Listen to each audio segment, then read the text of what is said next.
The seeker guy, the seeker identity is the most serious, painful friend to have.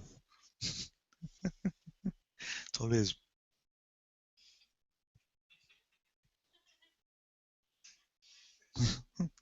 And then when it says, oh, I'm on the spiritual path, I must always be happy. Then inwardly it's still, but outwardly it's saying.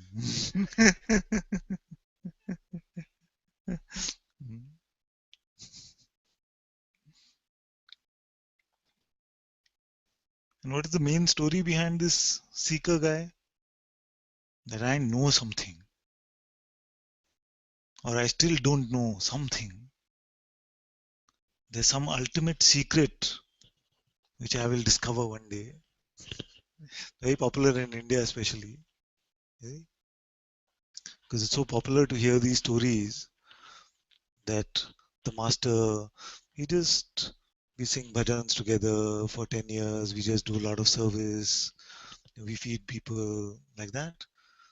Then he takes you into one cave, and from that cave, inside that cave, there's a secret vault or something. And out comes this book which has the secret of the universe. Uh, so after 10 years like that, then the secret of the universe is revealed. And it's very popular for us in India to, especially to have these kind of concepts. There's something they are not telling me yet. But when you come to satsang like this,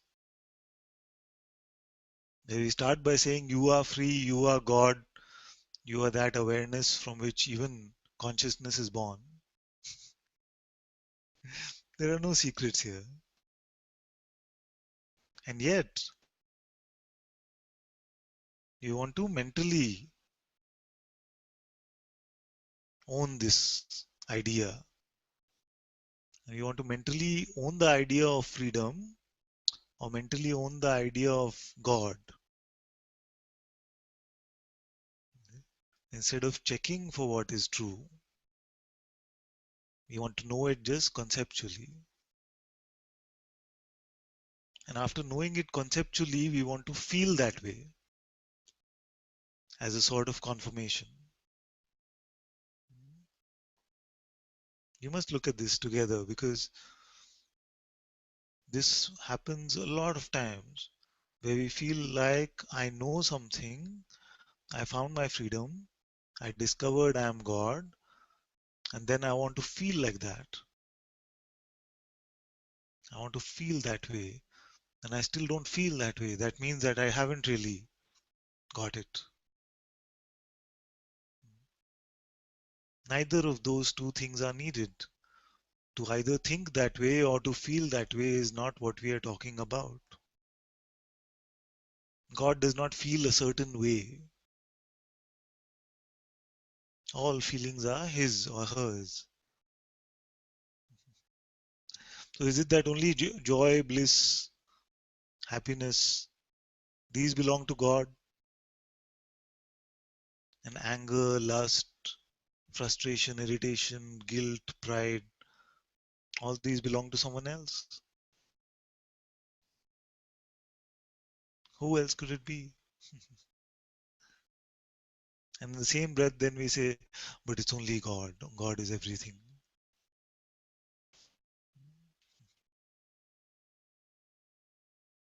That's why I've been saying over and over that it's not about what we think or what we feel also. It is about what we are recognizing ourselves to be right now. If there is openness to check this, it could be your first satsang, and you can come to this recognition. And usually I find that it is not recognition of this which is so much trouble. It is the after effects, side effects of this recognition, uh, which then the ego itself uses to try to sustain itself. So the recognition Just simply, here, I am here.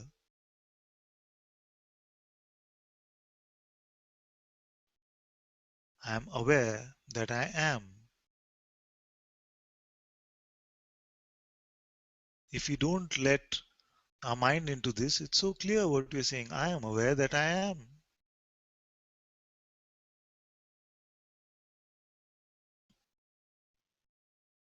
But what is the side effect of this? The mind comes and says, but so what? What happened to you? What changed? Nothing. We have been saying that you have always been this. And yet we buy this idea from the mind that what happened? What changed? Nothing. You have always been this.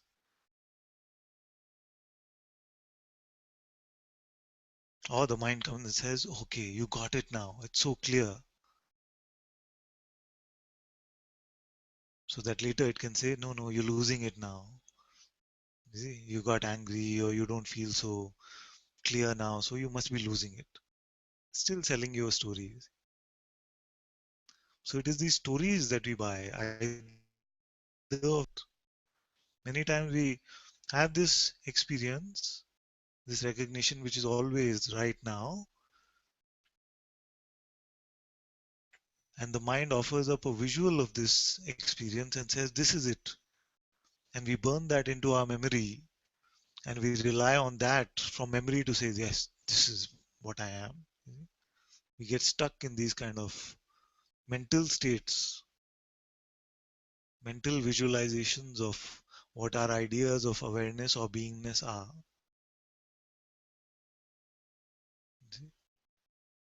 So, to avoid any of this, we must be fresh.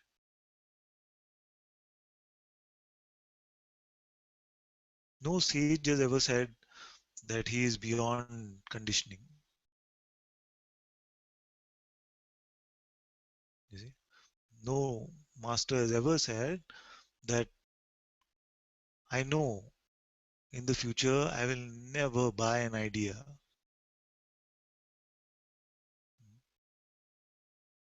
At best, they have only said that,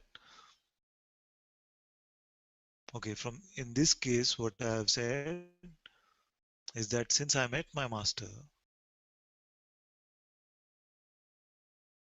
I've said that I have lost the ability to suffer moments for some time.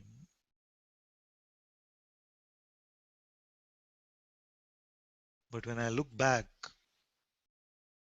at the last 7 years, I can say that a thought has not got me for more than a few moments. But I cannot say that tomorrow no thought will get me. We don't know these things. We must always be open and fresh to these things.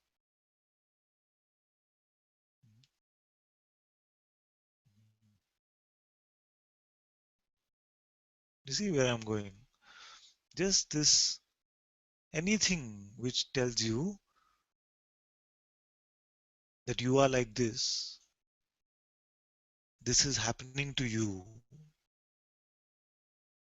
that you must not be this way, this feeling must not come,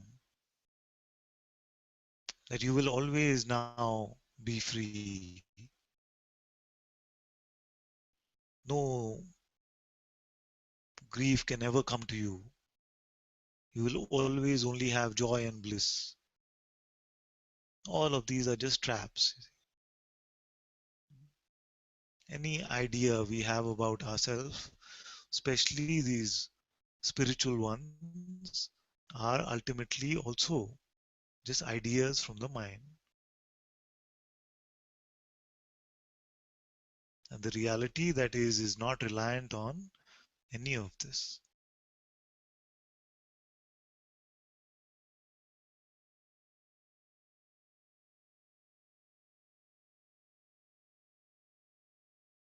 And in this openness, in this freshness, and in this integrity,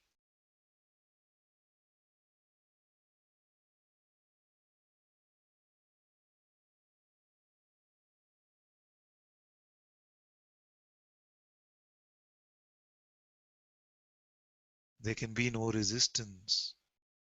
Or even if resistance comes, it cannot really last.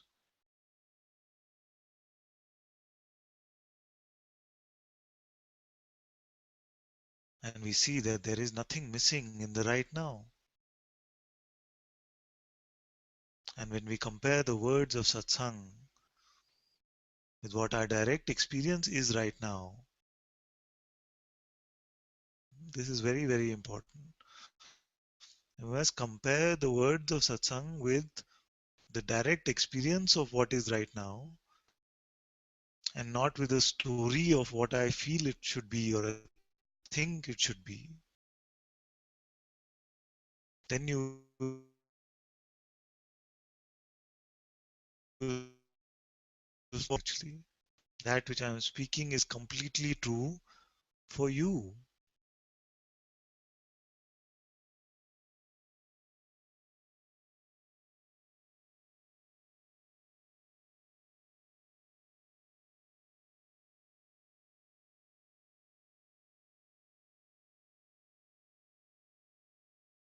And you should know by any story that we pick up about ourselves is only a doorway to suffering.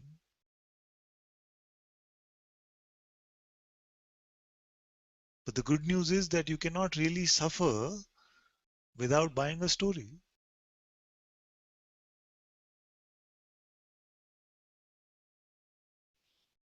You can experience pain without a story,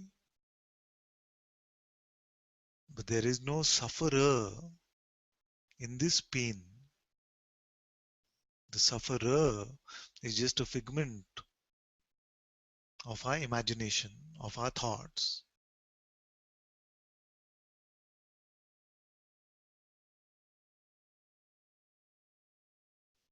There is no sufferer, there is no doer, there is no thinker,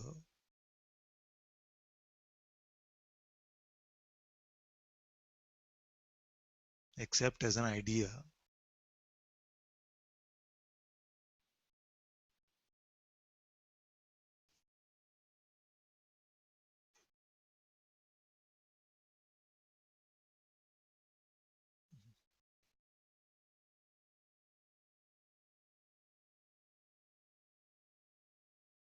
See?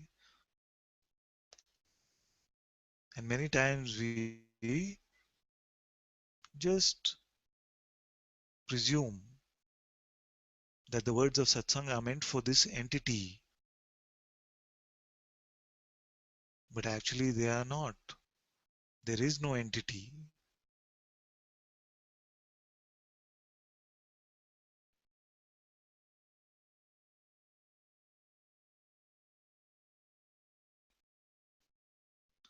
The same mind which is selling you the stories of suffering is selling you the stories of freedom from suffering.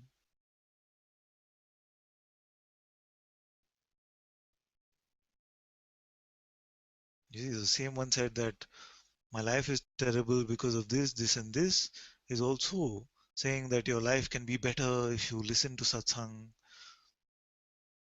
and things like this. But if you really listen to satsang and if you really look at where I'm pointing to, you will find that I'm not pointing to an individual entity at all. I'm speaking to you as consciousness, which is currently playing the role of a person. And all that I'm really saying is that why haven't you had enough?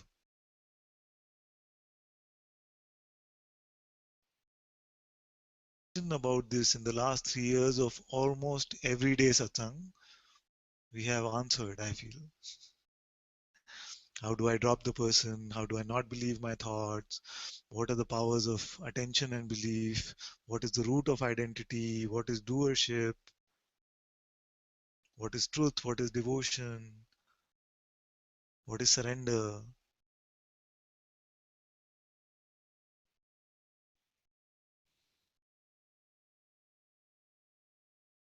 And Bhagwan answered these questions in the 1930s. Same questions.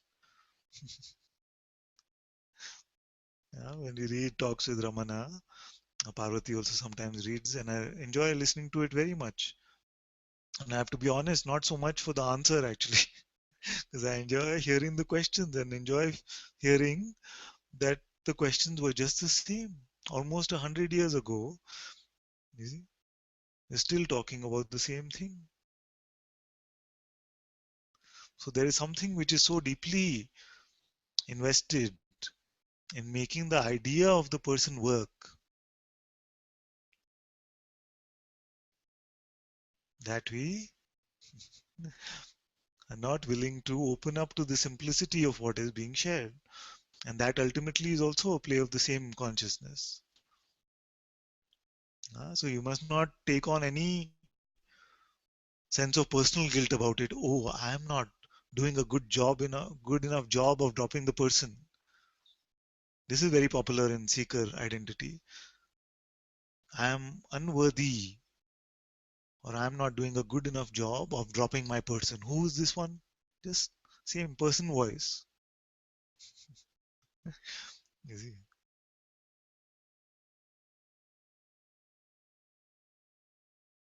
And actually, if the ego is keeping score of identification, then with every time we buy these nonsense thoughts about unworthiness, not getting it, not dropping the person enough, not surrendered enough, not understanding enough, it's notching up 10 more points in the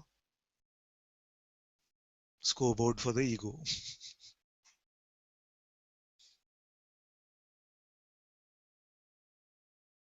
And right now, the mind might be shouting and saying, but then what do I do? He's not telling me what to do. Just to look, who is this voice and who is it talking to?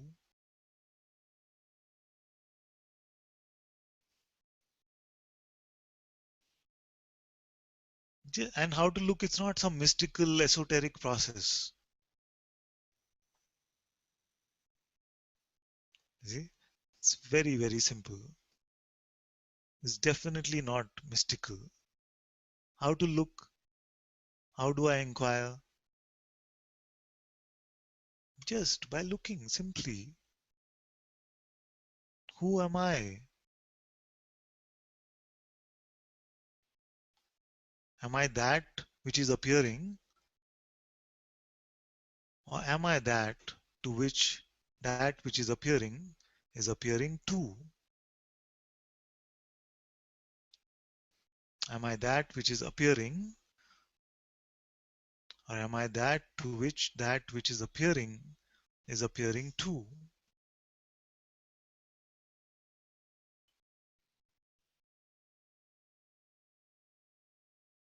And because it's a long sentence, let me see if I can say it again one more time. Am I that which is appearing, or am I that which is appearing to?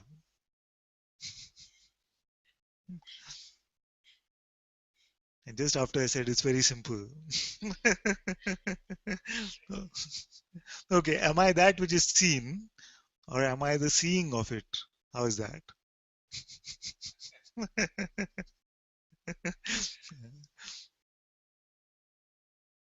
Am I that which is seen, or that which is the seeing of it? Which one am I? Which one am I? Which one are you? Are you that which is seen? Then who's seeing it? Are you not seeing it? And don't go too far yet. I know the mind wants to jump and say, I'm both, I'm both. I know. Just hold on. Yeah.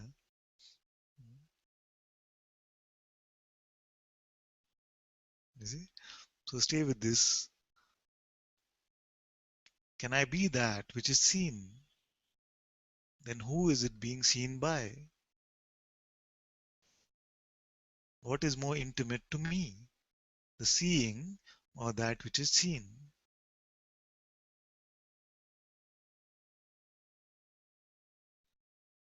And even if the mind is saying, yes, yes, I know this, just check again. It doesn't hurt.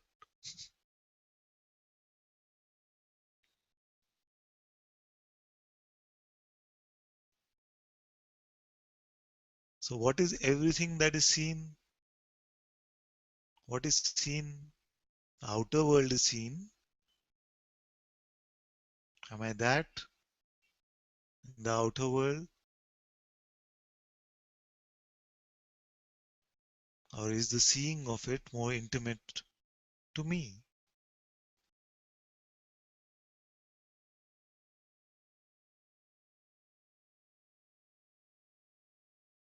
Am I this which is also appearing in the outer world, this body, which the mind very fantastically actually makes a distinction and says outer world, no, no, not you. But the body is not outer world, isn't it? It is part of the same world, no? Same realm which is appearing. This body is a part of that. Who sees this one?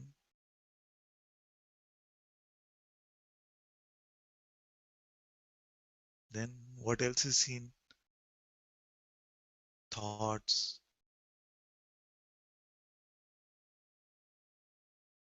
Am I seeing them or they are seeing me?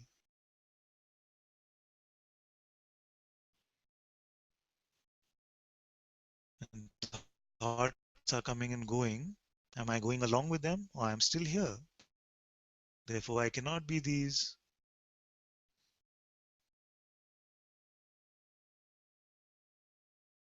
Also seen. Same for memory, imagination, then emotion also. We say, this morning I was feeling very frustrated. Therefore, what we are saying is, before this morning, this frustration was not there. I was there. I was still there. This feeling or not, I was there. And this feeling is perceived, it's seen.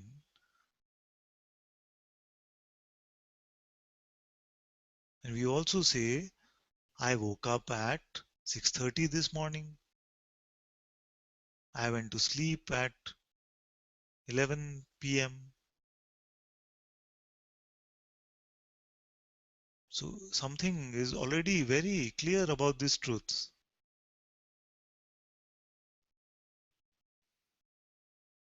That this presence also dissolves when sleep comes and this presence comes back up.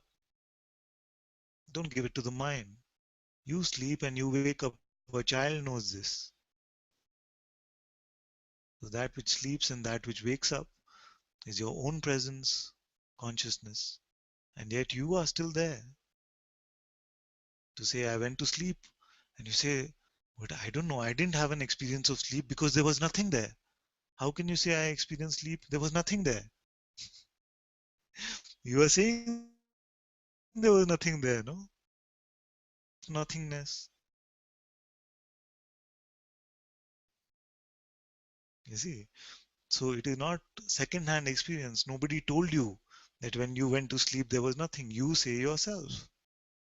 Then you say, I woke up, which means the I am woke up.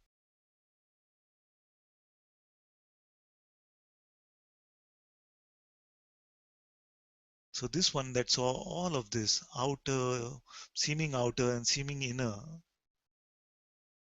don't you know it is you? You know it is you actually.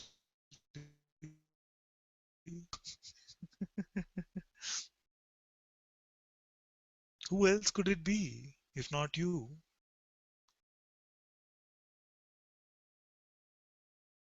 You already know it is you. Now what is the only trouble left? Oh, but my mind is saying.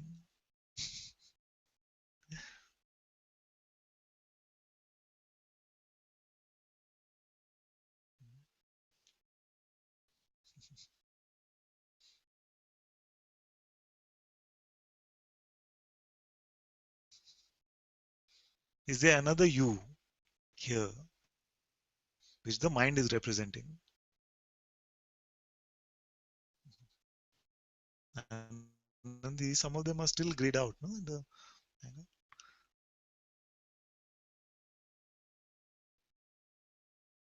no? Or maybe the light is dark. Okay.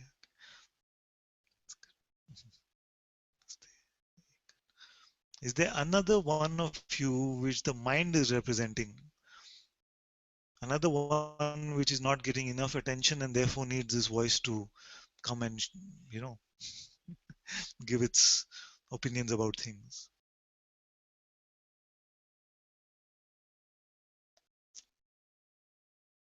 Who is this one? Do you have a sidekick that you never knew about? Is the mind comes and complains about? Who is it representing? And if it is representing you, so you must already know what it is saying.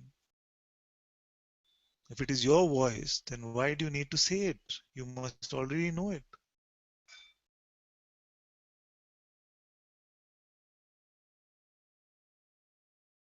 If you have a pain in the stomach, the pain is already experienced. You know of the pain. Why do you need a voice to say, I have a pain in the stomach? It is already known. If you're feeling hot or cold, it is already experienced.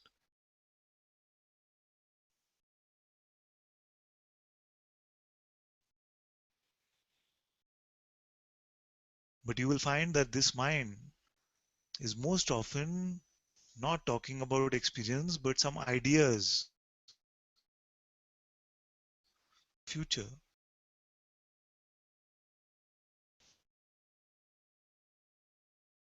You see? As simple as that.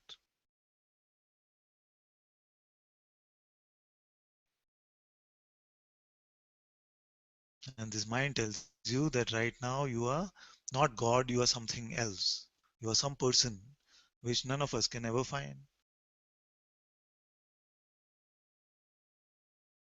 So actually, it is not that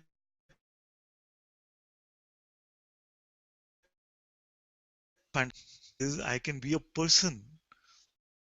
It is just the most crazy idea ever.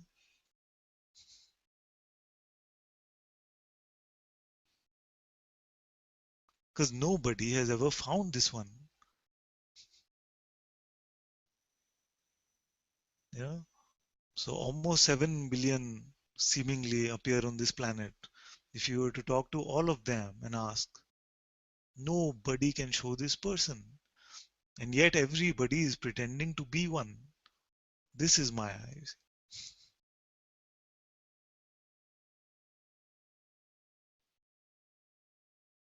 We must have gone to some very good acting schools that we took on the role so well.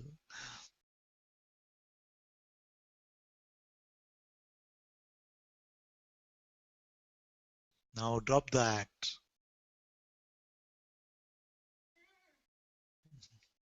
Yeah, like that. Drop the act.